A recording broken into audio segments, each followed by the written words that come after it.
Hi, I'm David Johnson from Moonride. And I'm Lena Rodriguez from Tarot Down Under. We are going to channel today on Republicans and Democrats coming into the next election. And I say when we channel, say first we're going to read some cards, and then I'm going to channel.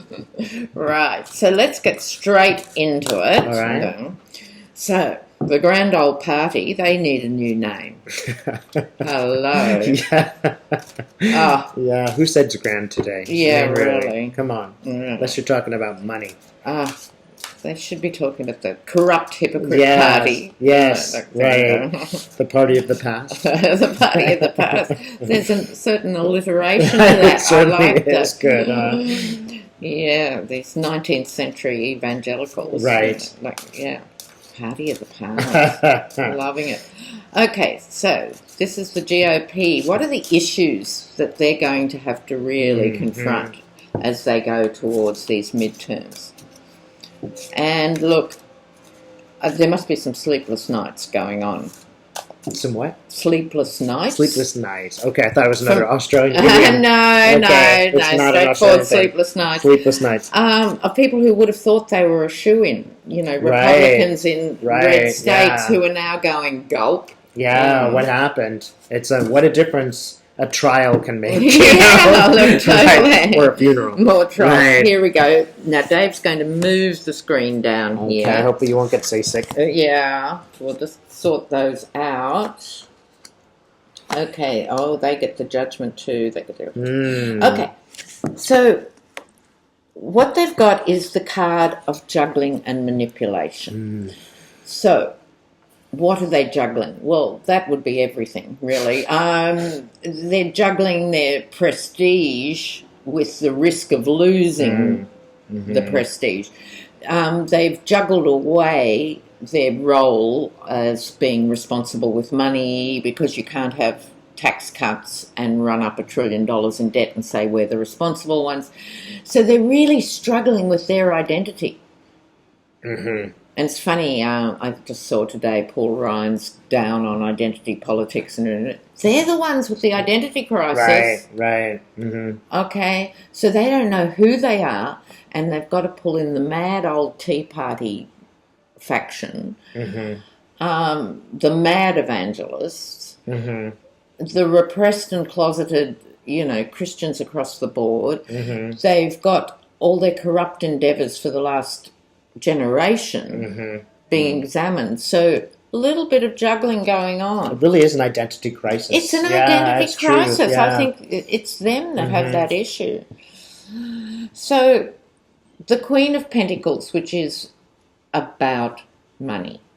In this deck, it's gardens. And the thing about the pentacles or the disc suit is, first and foremost, it's the money suit. And as readers, we tend not to go much further. Pentacles, it's about money. But it's also about the body. And this is a female card. The female body. Yeah. Well, that just opens the whole Kavanaugh can of worms. But also, even if you take the Kavanaugh discussion out of it, just how the GOP does not relate to modern working women. They do not support the most fundamental rights for contraception and teen marriage. America has the highest rate of teenage pregnancy in the world, which then leads to the highest rate of underage marriage. It's crazy stuff. It is crazy. And it's all to do with this repression of women's bodies and stuff. So that's going to be an issue for them. Judgment. They who have been judging away, criticising everyone else, are now on the receiving end of public judgment. I believe we're talking about the elections, public judgment. But also, as I often say in my own readings at home, these legal things seem to take forever. We've become very impatient with the 24-hour cycle. But there's a lot of these legal judgments that are crawling along at legal pace that are going to come back and haunt these Republicans. And not the least of which, I think another thing I saw today was some of the right wing of the GOP I was saying to Dave, I don't know who that would be. Like who is the right of the GOP? I mean, but anyway, they're pushing for Jim Jordan. So push away. Go on, put him up. Yeah. As someone to replace Yep. their own glorious leader in Paul Ryan. So judgment. Judgment every way. This is the whole point I was trying to get to. I was raving on. Sorry, viewers. They're being judged by the electorate. They're being judged by the Democrats. And they're being judged by the world. And so these hokey ideas they've been able to get away with without being challenged are now going to be challenged legally. All right. And their final card, which you could say the rock on which they are most likely to perish. They get the Eight of Pentacles, the Apprentice card, which I think is the universe's little joke, the Apprentice. But its conventional meaning in tarot is attention to detail. And they're really not. Yeah. They're desperate people, individually and collectively. And it's this detail, like I was just saying about the legals, that's going to bring them undone. It's not that the American people are necessarily going to rise up, although I'd love to see that in the street. It's that legal thing. One by one, they're plucking off the top Republicans for unethical and illegal behaviour that never gets looked at. So, no real surprises there.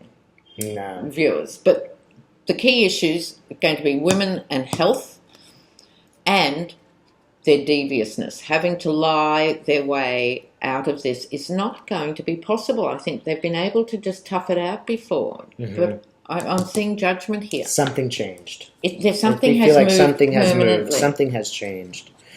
All so, right. Dave, for you, let's see what you can channel for us about Republicans? the main issues they're going to be up against. For the Republicans. So what are the main issues for Republican spirit?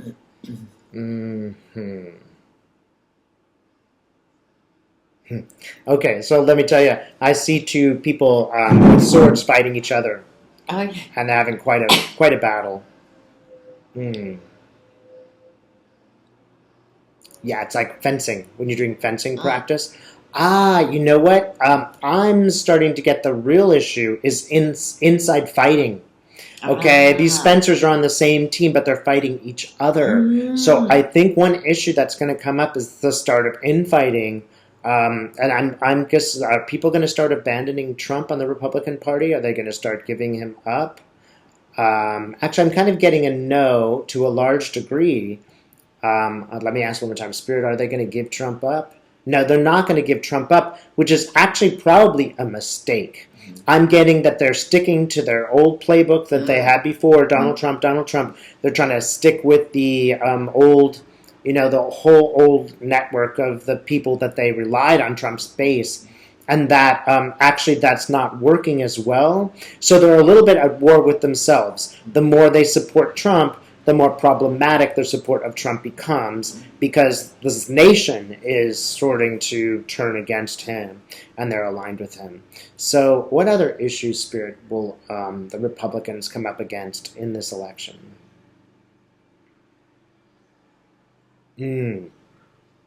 Okay. Spirit keeps going like this. Secrets. I get there's some secrets that are coming out and that are going to continue to come out. A la the Republican Party. Is there anything else you can tell me about the Republicans and what's going to happen with them? Okay. There was a period of time where they built castles to be defense against cannons. The very first cannons were totally ineffective because of their trajectory, where they land, where they just go through the air and they just couldn't get enough distance.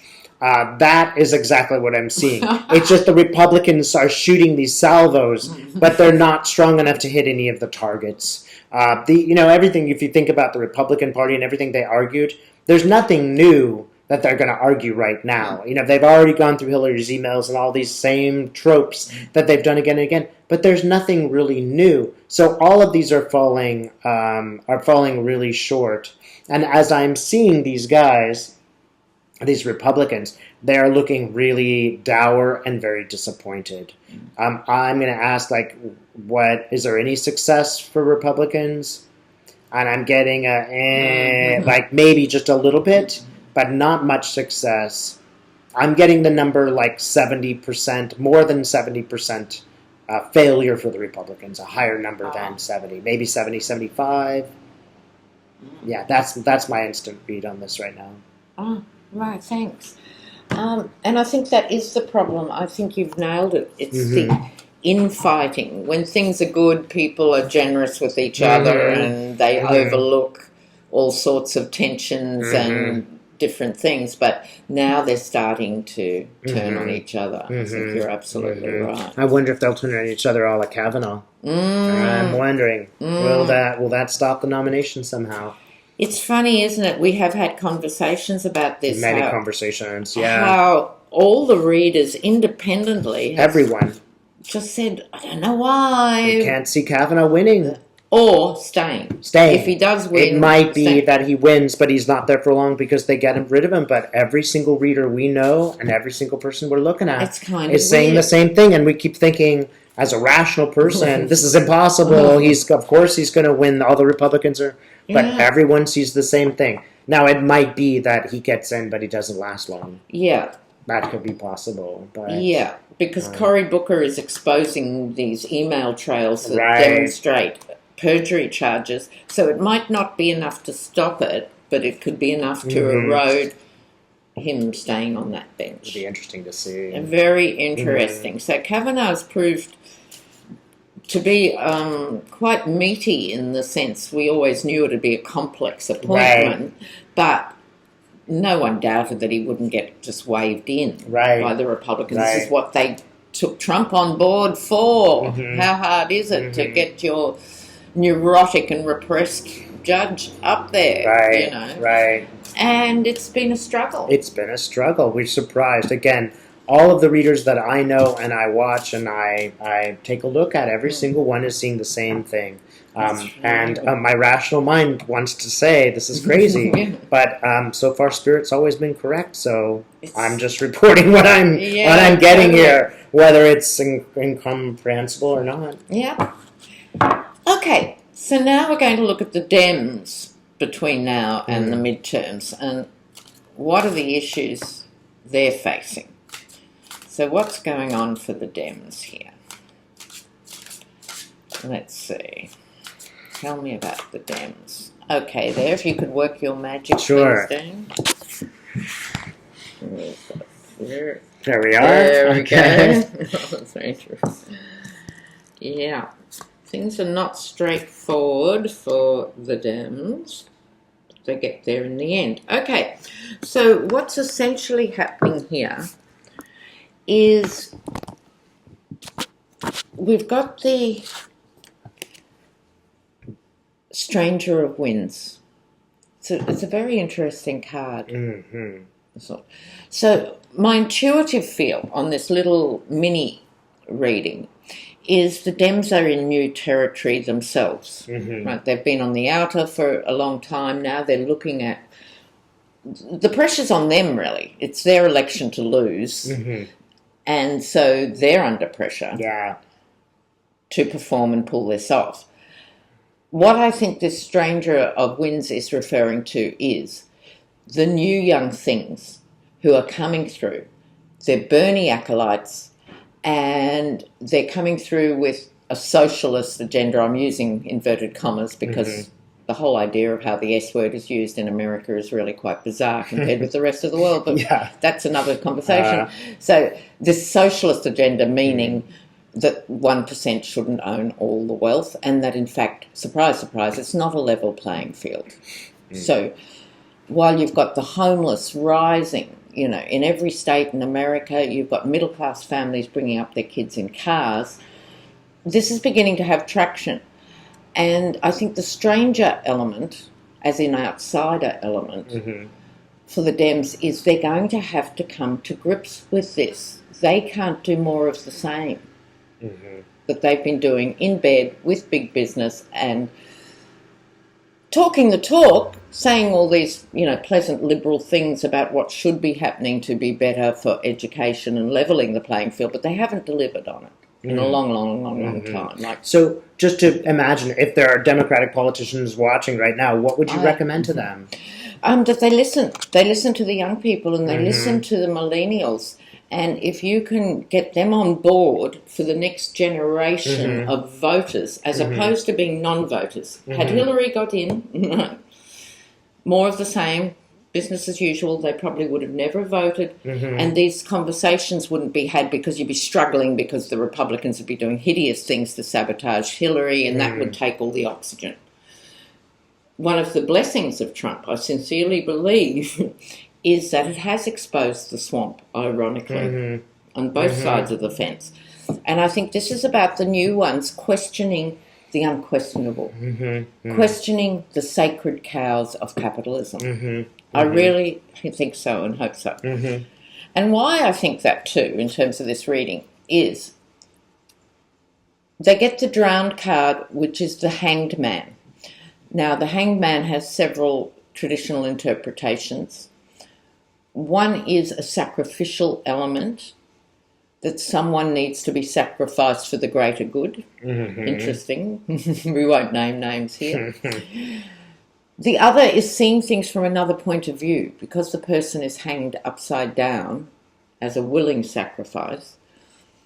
It is another perspective. So they've really got to embrace this new perspective. They cannot do the same thing they've been doing with the super PACs and backing the same 8 or 10 faces and expect a different result. They can pull it out for the midterms. I think this is talking further out. Right? For the midterms, they don't have to change anything, do anything. Right. They just have to turn up. Right? Don't do anything dramatic. But these conversations must be had, because there has to be a distinction between these parties. The Ten of Tides, or the Ten of Cups, is a good outcome card. It's the end of a cycle of that, and it bodes well for the midterms. I'm seeing a lot of happy people, relieved people. I think that is fine. Then I take this to be the new Dem leader in the future, the King of Fire, the King of Wands. Someone with the vision, the power, the imagination, the vigour. Wands are energy and fire energy. So it needs to, it's like a bushfire wiping everything clean, It needs a total overhaul. So I see not long after the midterms, they're going to have to come up with a new leadership. Okay, that's how I see it. Terrific. So, Jay, over to you and what you see with the Dems. See for what Democrats. Are their issues? Democrats. Okay, great spirit. What do we see for the Democrat Party, especially in the next few months? Whoa, okay. Here's a sword with blood on it. Okay, the first thing you see is Democrats really, I see Democrats on a charging horse, and there's blood on the tip of it, and it's kind of like, we've tasted the blood now, we're going for all of it. They are really looking towards a rout. It's funny because Spirit is showing me actually a battle, and I think it's the particular battle where the English beat the French.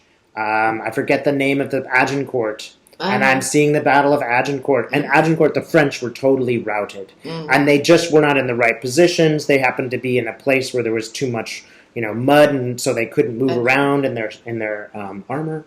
And that is just like it's just like the Republicans, right? They're just stuck in this place. I mean, now that they're stuck defending Trump, they can't really change their colors in the next 2 months and say, "Oh, I don't really agree with him," right? So the Democrats, it is, as you've kind of stated, they don't really need to do much. This is a wave, and it's going to happen.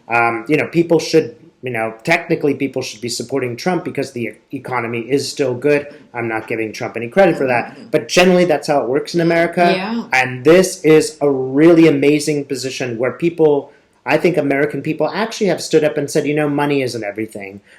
He's still a vulgarian. He's still doing terrible things. Even if you guys are telling us the money is great, there are things that are more important. And that's It's kind of, I also see citizens standing aside and watching and then saying, this is what we expect you to do. You need to go in there and have this battle and win and clear it up. The people who are the spectators who are watching are very clear-eyed, and they're watching and they're seeing this happening, and they're sort of saying, this is what's supposed to happen. This is why we're here. So the spectators could be just voters. And as they're going into it, well, it's interesting because ordinarily you'd see this as a war, like Agincourt was the battle, but now it is turned into a jousting exhibit. And the jouster, of course, is Donald Trump, who is too fat even to sit on his horse. I mean, he's getting there and he's fumbling and he has no idea.